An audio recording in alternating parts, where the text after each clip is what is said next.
Bonjour à toutes et à tous. Pour ce nouveau tour, hop, l'étui, on n'en a pas besoin. Alors, on va imaginer un court instant que le jeu a été donné par quelqu'un, prêté, ou alors simplement que j'ai déjà fait des tas de tours avec et que c'est un jeu qui est réellement bien mélangé par des tas de spectateurs. Voilà. Donc, jeu complètement mélangé par les spectateurs, il peut être aussi coupé autant de fois qu'on le veut, c'est pas un problème. Et là, on va essayer de répondre à la question souvent qui est posée à un magicien, c'est-à-dire si je choisis une carte, est-ce que tu peux la retrouver? Alors, c'est pas mon thème favori, vous l'avez vu jusqu'à présent, moi j'aime bien les effets de cartes où il se passe quelque chose plutôt que tu choisis une carte et je la retrouve. Mais enfin, bon, ça reste quand même dans l'imagerie populaire, dans l'inconscient collectif du profane, le magicien retrouve une carte choisie.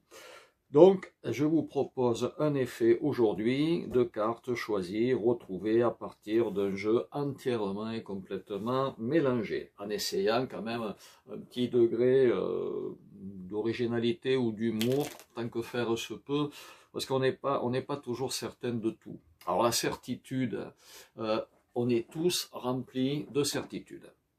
On est certain de son sexe, enfin en principe, on est certain de sa taille, de son poids, de son adresse, de la couleur de ses yeux, on est certain de choses des fois plus profondes, de ses convictions, on est certain qu'un jeu de cartes a 52 cartes, elles sont là.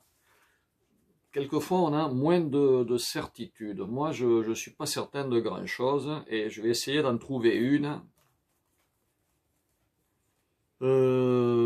Oui, pas sûr.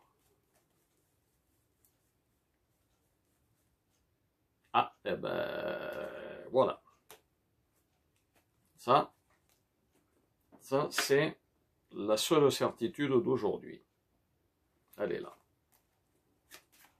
Ah, vous allez me dire, c'est pas une grosse certitude, mais c'est le 8 de pique. Ah, c'est pas une certitude très profonde, très politique, mais c'est une certitude concrète. Je m'explique. On va donc faire thème classique, choisir une carte par quelqu'un qui l'a choisie réellement où elle veut. La personne prend la carte qu'elle veut, imaginons qu'elle prenne celle-ci, donc je suis tout seul, je ne peux pas tout faire comme s'il y avait du monde, mais donc la carte est choisie, le jeu a été mélangé, le spectateur choisit sa carte, il a sa carte, et on va la faire remettre dans le jeu, c'est classique. Si ce n'est que si je la fais remettre là, on peut m'accuser de connaître peut-être celle-là ou celle-là, donc on fait mélanger les cartes. Voilà, bien comme il faut, par un spectateur, il peut même couper de telle manière qu'on ne puisse pas m'accuser de connaître cette carte, ni la suivante.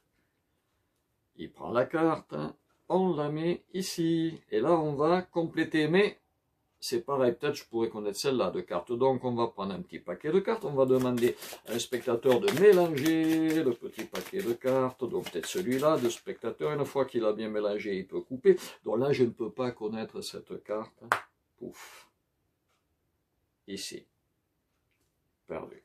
Les cartes qui me restent, les cartes qui me restent, on va mettre quelques-unes dessus. Hein, oh, c'est bien ça, ouais, c'est bien ça. Et puis quelques-unes bon, on va mélanger aussi pour en mettre quelques-unes dessous.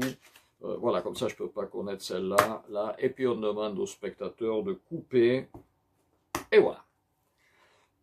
Donc là, comme je disais tout à l'heure, une seule certitude. Enfin, peut-être deux, il y a 52 cartes dans le jeu, mais en tout cas, j'ai une certitude. C'est ça. C'est que le 8 de pique, ce n'est pas ta carte. Ça, c'est une certitude absolument, je ne sais pas quoi. Absolument, que ça peut être cette certitude. certaine. Ah oui, ça c'est un pléonasme, une certitude certaine, c'est pas terrible. Enfin, le fait est que c'est la seule certitude que j'ai. Le 8 de pique n'est pas ta carte. Pourquoi le 8 de pique n'est pas ta carte? Parce que c'est la seule carte face à l'air et que tu as choisi une carte face en bas. Eh oui. Tu me diras,